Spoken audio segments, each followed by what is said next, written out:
আব্দুর রহিম সরকারের অর্থায়নে মরুয়াদহে গাছের চারা বিতরণ। সাদুল্লাপুর গাইবান্ধা প্রতিনিধির তথ্যচিত্রে দেখুন বিস্তারিত। আলোচিত পরিবেশ ও বৃক্ষপ্রেমী আব্দুর রহিম সরকারের নিজস্ব অর্থায়নে 1,00,000 গাছের চারা বিতরণ কার্যক্রমের অংশ হিসেবে গাছের চারা বিতরণ করা হয়েছে। 19 অক্টোবর শনিবার সকালে উপজেলার দামোদরপুর ইউনিয়নের মধ্য মরুয়াদহ গ্রামে এসব গাছের চারা বিতরণ করা হয়।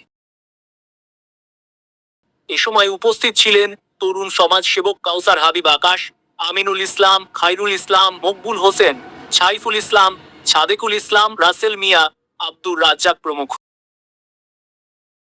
এছাড়াও স্থানীয় নারী পুরুষরা উপস্থিত থেকে গাছের চারা গ্রহণ করেন। এ বিষয়ে মায়ের দোয়া নার্সারি স্বত্বাধিকারী ও ইউপি সদস্য আব্দুর রহিম সরকার জানান, পরিবেশ রক্ষায় জনগণের উপকারার্থে বিনামূল্যে 1,00,000 গাছের চারা বিতরণের উদ্যোগ নিয়েছি। তারই অংশ হিসেবে প্রতিটি পরিবারে একটি করে গাছের চারা বিতরণ করা হয়েছে। জনস্বার্থে এ কার্যক্রম অব্যাহত থাকবে বলে জানান তিনি।